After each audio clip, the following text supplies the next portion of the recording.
you can't prove it, but you could arguably say that the powers that be will take the market down and scare people into the long end of the curve. So this is the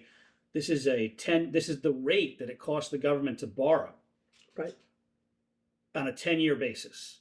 And the idea is you scare people. So the more you buy treasuries, people go into safety and they buy treasuries, the rate on this should go down. right.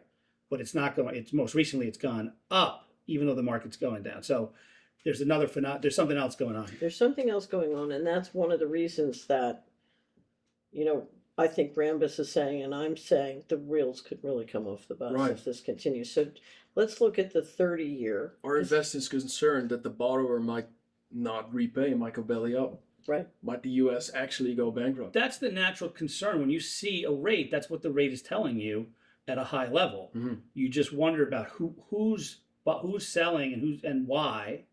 One explanation I've heard by market participants on the short term is that it's an unwinding of the Japanese They need cash. spread trade on the yen. They need cash, and they're not Yes. selling stocks, they're selling bonds. Yeah. Right, they want the cash. Yeah. So James Carville once said in response, because he was always getting beaten by Rubin Mm-hmm. in the Clinton administration, he said, when I die and I'm reincarnated, I want to come back to the bond market because he can control everybody. Yes. Well, he wanted to come back as the bond market because they are referred to as the bond vigilantes. Right.